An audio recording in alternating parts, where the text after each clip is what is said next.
Virtual Rajasthan देखने वाले सभी दर्शकों का हार्दिक स्वागत है। आज हम आए हैं महेंद्रपाल सिंह, एक ऐसी शख्सियत जो आधुनिक युग के अंदर सोशल मीडिया प्लेटफॉर्म पर जिनका सदुपयोग करके एक गौशाला चलाते हैं जो संपूर्ण रूप से सोशल मीडिया पर आधारित है। उसका गांव में कुछ हिस्सेदारी गांव के लोकल लोगों के द्वारा भी है, लेकिन अधिकतर जो गौ सहयोग आता है वो सोशल मीडिया के माध्यम से आता है। तो आज अपने साथ में जो शख्सियत है वो महेंद्रपाल सिंह जी है। आज उनसे बात करते हैं। महेंद्रपाल जी, आपका नमस्कार वर्चुअल राजस्थान में। धन्यवाद। महेंद्रपाल जी, मैं जानना चाहूँगा कि आप जिस गौशाला से जुड़े हो उसका नाम क्या है और वो कहाँ की है? श्री गोविंद गौशाला नाम है उसका। बागरा से तवरान चूरू से 9 किलोमीटर पड़ता है। अच्छा महेंद्रपाल जी, आपके मन में कब आया कि मुझे गौशाला ज्वाइन करनी चाहिए या गौशाला से जुड़ना चाहिए? ऐसा क्या लगा आपको? ये करीब 2020 की बात है। कोरोना लॉकडाउन लगा था उस समय। गांव में थे लॉकडाउन में, और वहाँ पे 15-20 गाय थी एक छपरे के अंदर। गांव के कुछ युवा चला रहे थे, तो उन्होंने बोला था कि इस गौशाला में कुछ सहयोग करो। आप हर बार मंदिर वगैरह में दान पुण्य करते हो तो यहाँ भी करो। उस हिसाब से गौशाला से जुड़े थे, और धीरे धीरे फिर सोशल मीडिया मित्रों का सहयोग मिला और लोगों का पूर्ण विश्वास भी हो गया कि पैसा सही जगह लग रहा है और गायों की सेवा हो रही है। तो आज 10-15 गायों से करीब 110 गाय लगभग उस गौशाला में। महेंद्रपाल जी, सुनने में आया है कि आपकी धर्मपत्नी और आप दोनों इस कार्य के अंदर पूर्ण भूमिका निभाते हो। अपने काम धंधे के साथ में गौशाला के लिए समय निकालना और उसको संचालित करना संपूर्ण रूप से कैसे संभव है? ये तो एक भावना होती है। अपने काम धंधा तो हम करते ही हैं हरदम, तो लेकिन मन के अंदर जो उमंग होना कि अपने को ये करना है, होना अच्छा है, ना संतुष्टि भी मिलती है।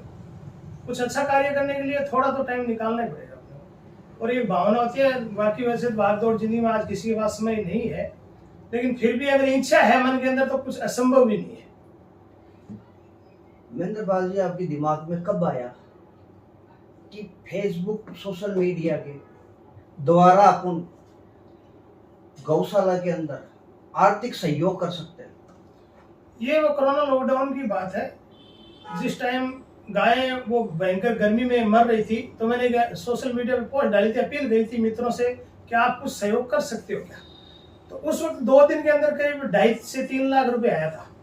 तब मुझे लगा कि लोग सोशल मीडिया के माध्यम से और एक अच्छी गौशाला चला सकते हैं, अच्छा सहयोग कर सकते हैं, गायों की सेवा कर सकते हैं। तो उसके बाद में ये कारवा बढ़ता ही गया, लोग जुड़ते गए और आज एक अच्छी गौशाला चल रही है। महेंद्रपाल जी, मैं जानना चाहूंगा कि क्या जो आप जिस गौशाला का संचालन कर रहे हो, क्या वो संपूर्ण रूप से सोशल मीडिया पर ही आधारित है? 100%। गांव का कुछ सहयोग रहता है या फिर सोशल मीडिया गांव के का माध्यम सहयोग से? है, वहाँ गायों की सेवा करना है। और छोटा गांव है, गांव में खेतीबाड़ी में जो चारा वगैरह होता है उनका सहयोग जरूर रहता है। बाकी 99% है समझो फेसबुक के माध्यम से मित्रों से गौशाला चल रही है। आप जिस गौशाला की बात कर रहे हो उससे राजस्थान गवर्नमेंट सरकार के द्वारा कोई आर्थिक सहयोग मिला? नहीं, कभी नहीं। और नहीं सहयोग हमने मांगा है और नहीं अप्लाई किया हमने। आपने कभी कोशिश की है सरकार से? नहीं, अभी तक तो नहीं करी। उसका एक कारण बता देता हूँ मैं, कि जहाँ भी सरकारी गौशालाओं में ये पैसा आता ना, वहाँ छोटी मोटी बात घटनाएं जरूर घटती है, इसलिए हम उस चीज़ से दूर ही रहना चाहते थे। और फिर हमारे पास उतना बजट आ रहा है, फेसबुक माध्यम से मित्र सहयोग कर रहे हैं, तो सरकार की जरूरत नहीं पड़ी है। महेंद्रपाल जी, आप बता रहे हो कि सोशल मीडिया के माध्यम से ये गौशाला संपूर्ण रूप से संचालित है जी। आपने आज तक कितने पैसे सोशल मीडिया के माध्यम से एकत्रित किए? करीब 2.5 साल के अंदर 40 लाख के आसपास। फिक्स आंकड़ा तो नहीं है, 1-2 लाख ऊपर नीचे हो सकता है। लगभग आप अंदाज 40 लाख बता रुपए रहे फेसबुक के माध्यम से गौशाला में आए हैं, अंदाज बता रहा हूं। हो। लगभग 2.5 साल के अंदर आप 40 2.5 लाख रुपए बता रहे हो। जो सोशल मीडिया के माध्यम से आपको दानदाता जो सहयोग करते हैं, वो कोई भी बंदा आके अगर आपको अपने दिए हुए धनराशि का हिसाब पूछे तो क्या आप दे सकते हो? 100%। उसने कब गोदान किया था, कितनी तारीख को किया था, वो भी रिकॉर्ड मिल जाएगा उसमें। नहीं, वो तो रिकॉर्ड मिल जाएगा कि जैसे कि मैंने गौदान किया है जी। तो वो तो आपके पास में नोट होता है कि मैंने इस तारीख को गौदान दिया है, ये तो रिकॉर्ड है। मैं रिकॉर्ड की बात नहीं कर रहा महेंद्रपाल जी, मैं जानना चाहता हूँ कि वो पैसे लगाते कहाँ हो आप? वो तो पूरा मेंटेन करते हैं, अकाउंटेंट है, पूरा हिसाब लिखा जाता है कंप्यूटर में, और फिर उसके बाद एक बही में भी लिखा पड़ी होती है कि इस महीने इतनी गाड़ी चलाने की है, इस महीने ये खर्चा हुआ है, और जो पीछे बैलेंस बचता है वो अकाउंट में होता है। तो महेंद्रपाल जी, आप जिस गौशाला की बात कर रहे हो उसमें आप कोई पदाधिकारी हो? हाँ, सचिव। सचिव पद? सचिव अध्यक्ष कौन है? मनोहर लाल जी भारद्वाज। महेंद्रपाल जी, मैं जानना चाहूंगा कि आप चूरू से आते हो बेसिकली, आप शुरू से। आपका गांव? गांव तो वैसे मेरा प्रॉपर गांव तो राउतसर कुंजला है, राजगढ़ तहसील में। चूरू मेरा बादर से तोरा मेरा ननियाल है। पाली में रह के आप चूरू गौ से सहयोग कर रहे हो, बहुत बड़ी चीज होती है आज के जी। आज के जमाने में। लोगों के पास में समय का अभाव है, पैसे बहुत मिल सकते हैं गौ सहयोग के नाम पर, लेकिन समय का अभाव रहते हैं। आप कैसे मैनेज कर लेते हो? वो तो पहले भी बताया था ना कि भावना है, एक अंदर मन में लगन है कि दिन में 1 घंटा 2 घंटा धर्म पुण्य के लिए अपने कार्य करना चाहिए, वो इस हिसाब से करते हैं। और थोड़ी लगन सबसे बड़ी चीज, जिसके लगन नहीं होगी वो नहीं कर, पैसा पास में होगा तो भी नहीं कर पाएगा। लगन जरूरी है, पैसा इतना जरूरी नहीं है। मन में इच्छा है तो सब कुछ संभव है। महेंद्रपाल जी, इन सभी चीजों के साथ में जो आप अपना घर परिवार एक साथ में ये सभी चीजें कैसे मैनेज कर लेते हो? क्या परिवार का सहयोग है आपको इस चीज में? परिवार का तो कोई सहयोग नहीं है, बस मिसेज और हम दोनों करते हैं। इसमें कुछ तकलीफें आती हैं, काफ़ी कठिनाइयाँ भी आती है, लेकिन वो सब सहन भी करना पड़ता है। कभी कभार कोई बीमार हो जाते हैं और जाते हैं, फिर सोशल मीडिया मित्र शिकायत भी करते हैं कि आपने पोस्ट नहीं डाली, 4 घंटे हो गए, 5 घंटे हो गए। तो कभी कभी समस्या आती है और माइंडली भी डिस्टर्ब हो जाते हैं, लेकिन फिर सोचते हैं कि ये लोग इतनी दूर बैठे बैठे सहयोग कर रहे हैं, तो फिर हमें तो थोड़ा ही सहयोग करना है कि पोस्ट डालनी है, सूचना देनी है, गौशाला में रसीद मंगवा के वापस देनी है। तो फिर वो हिम्मत आ जाती है अपने आप कि लोग दूर हजारों किलोमीटर बैठे अगर पैसा भेज रहे हैं तो फिर अपने को इतना करने में क्या दिक्कत है। महेंद्रपाल जी, आज के जमाने में राजस्थान में गौ सेवा को लोगों ने एक धंधे के रूप में ले लिया जी। एक बिजनेस के तौर पर ले लिया जी। तो आप इन पर क्या कहना चाहोगे? देखो, ये तो गलत ही है। मैं भी सुनता आ रहा हूँ, काफ़ी गौशाला में ये चीज़ें सुनी है कि जहाँ से सरकार से अनुदान आता है वहाँ पे घपलाबाजी होती है। सभी गौशालाओं का तो नहीं कह सकते हम, लेकिन होती तो 100% है, तभी तो कुछ गौशालाओं का नाम आया है। ये तो है ही नहीं कि नहीं होती है, लेकिन इन चीज़ों से बचना चाहिए। गाय के नाम पे कभी ऐसा नहीं करना चाहिए किसी भी गौशाला संचालक को। भले जेब से 5 रुपये लगे वो ठीक है, लेकिन किसी गोभक्त द्वारा दिया गया सहयोग बीच में नहीं रखें, चाहे वो कोई भी गौशाला हो, राजस्थान की या कहीं भी भारत की। और ये गलत है सरासर। जो गौशाला में अगर ये गड़बड़ कर रहे हैं और गायों की सेवा नहीं कर रहे हैं, अपना घर चला रहे हैं, उनके लिए खराब है, नहीं करना चाहिए। महेंद्रपाल जी, आप युवाओं को क्या संदेश देना चाहोगे? आज के आधुनिक युग में युवा कहीं ना कहीं रास्ता भटक रहे हैं, आज के जमाने नशे की ओर अग्रसित हो रहे हैं। आप उन युवाओं को क्या संदेश देना चाहोगे?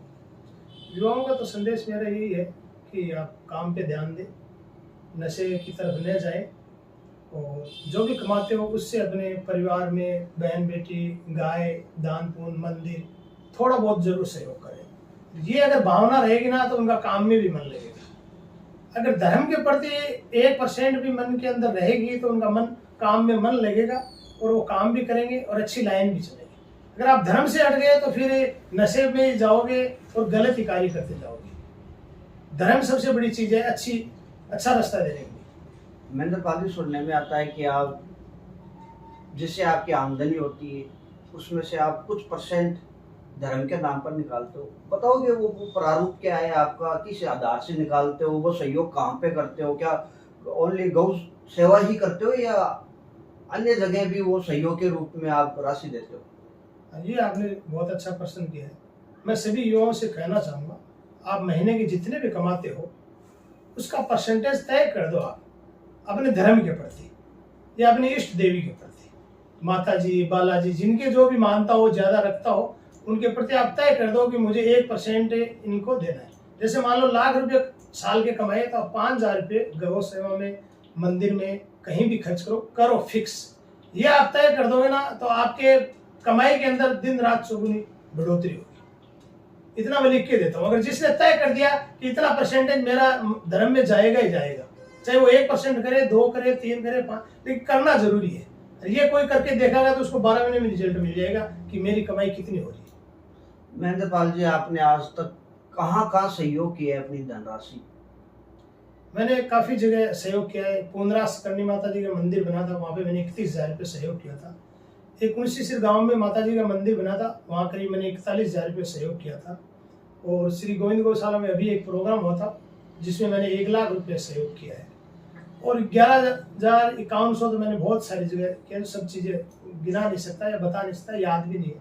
शुरुआत सबसे पहले 2017 के अंदर चूरू के अंदर एक सुरेंद्र सिंह नाम करके बीमार था, किडनी खराब थी, सबसे फर्स्ट सहयोग वहाँ था। शायद 6100 रुपये ऐसा, वहाँ से शुरुआत हुई है फेसबुक के माध्यम से लोगों की सेवा। और बुमराह के इस त्रासदी में सभी युवाओं ने बहुत भाग लिया था, बहुत सहयोग किया था। और गोविंद गौशाला में तो सोशल मीडिया मित्रों का सहयोग आता है, उनके लिए तो बहुत बहुत धन्यवाद है, साधुवाद है कि गौशाला का संचालन कर रहे हैं। यानी 36 कौम के लोग मिलके, और कोई एक राजस्थान से नहीं, किसी एक गांव से नहीं, पूरे भारत से, छत्तीसगढ़, झारखंड, वहां से लोग जुड़े गौशाला में सहयोग देते हैं। तो इससे बड़ी खुशी की बात तो कोई हो ही नहीं सकती। महेंद्र पाल जी, कहीं ना कहीं आज की युवा पीढ़ी है जो नशे की ओर अग्रसित है, और आप एक पुण्य का कार्य कर रहे हो देखा जाए तो। आप सरकार और युवाओं को क्या संदेश दोगे? युवाओं को नशे के बारे में, सरकार को गौशाला के बारे में आप क्या कहना चाहोगे, ताकि गौशाला को कहीं ना कहीं आर्थिक सहयोग मिले और जो गौ माता की जो स्थिति वर्तमान में हो रखी है उनको सुधारने के लिए? युवाओं से तो यही कहूँगा कि आप जो ये शादी वगैरह कोई हो या जन्मदिन हो, आप इसमें ये अनलीगल खर्चा न करें और नशे से बचें, क्योंकि ज़्यादातर युवा पार्टी वगैरह करते हैं, फिर हादसे के शिकार हो जाते हैं। तो ऐसे न दोहराएं बार बार। और उस दिन चाहे किसी गरीब बच्चों को खाना खिलाओ, गौशाला में सहयोग करो। अगर जा सकते हो तो सबसे अच्छी चीज़ तो है कि आप जाके करो। फिर भी आज के टाइम भागदौड़ जिंदगी है, शहरों में सर्विस करते हैं, टाइम नहीं मिलता है, तो आप बैठे बैठे अगले फ़ोन चलता है ऑनलाइन, फ़ोन पे, गूगल पे, उससे भी आप सहयोग कर सकते हो। लेकिन ये पार्टियों से दूर, जो खुशी का दिन है उस दिन पार्टी से दूर रहना पड़ेगा, क्योंकि शाम की टाइम पार्टी करते हैं, फिर शिकार साथ वाला हो जाता है, कोई रहता है वो आरोप उस पर लग जाता है कि वहाँ पर पार्टी करी, और हो भी रहे हादसे, बहुत सारे हादसे हो रहे हैं, देख भी रहे। तो इन चीज़ों से दूर होना पड़ेगा। ये पार्टियों वगैरह, ये गलत संगत है, इन सब से दूर रहना पड़ेगा युवाओं को। महेंद्र पाल जी, आपने अभी बताया कि कुछ समय पहले हमने श्री गोविंद गौशाला में एक बड़ा प्रोग्राम कराया, उसमें कितना आर्थिक सहयोग आया? उसमें लगभग 23 लाख आया था, और 3.5 बीघा जमीन आई थी। गांव की किसी मामा साहब ने जमीन दान करी थी, गौशाला में जमीन नहीं थी, कम थी, तो 3.5 बीघा या 3 बीघा ऐसी कुछ जमीन आई थी, तो 23 लाख में रोकड़ आए थे। वर्तमान में गौशाला में कितनी गायें हैं? 110 गाय। क्या वो दूध देने वाली भी उनमें? नहीं, एक भी नहीं, सब अपाइज, बीमार, बेसहारा, ऐसा है जो खड़ी नहीं हो सकती। और पास में से रोड निकलती है, वहाँ पे एक्सीडेंट वगैरह होकर गाय होती है। तो ज़्यादातर बुजुर्ग गायें हैं, बीमार गाय। दूध देने वाली या दूध बेचने वाली गौशाला ये नहीं है, ये सिर्फ सेवा करने वाली गौशाला है। वर्तमान में आपकी गौशाला में कितना अमाउंट है? लगभग 12 से 13 लाख रुपए बैलेंस बोल रहा है गौशाला के अकाउंट में। 2 आदमी रखे हुए हैं जिनकी सैलरी है 12-12 हज़ार रुपये। बाकी पूरा गांव गौशाला संभालता, किसी एक के हाथ में नहीं है, कि किसी एक अंडर के आदमी के अंडर में नहीं है कि अध्यक्ष है इसी के अंडर में है, या कोषाध्यक्ष है, या सचिव है, ऐसा कुछ नहीं है। पूरा गांव संभालता है गौशाला, हर घर से 1 मेंबर 2 मेंबर सुबह शाम गौशाला को संभालते। महेंद्र पाल जी, मेरा अंतिम सवाल रहेगा आपसे। एक समय आपके 8-9 लाख का कर्जा हो गया, हालांकि कर्जा होना कोई बड़ी चीज नहीं है, लेकिन आपने उस कर्जे को मैनेज किया। आज आप अपनी कमाई का कुछ हिस्सा धर्म पुण्य के नाम पर खर्चा करते हैं। अब युवाओं को क्या संदेश देना चाहोगे? कहीं ना कहीं युवा आज के जमाने में कर्जा होने पे अपने डिप्रेशन में चले जाते हैं या अपना वो मानसिक संतुलन खो देते हैं। आप युवाओं को क्या संदेश देना चाहोगे इस पे? जी, ये सही है।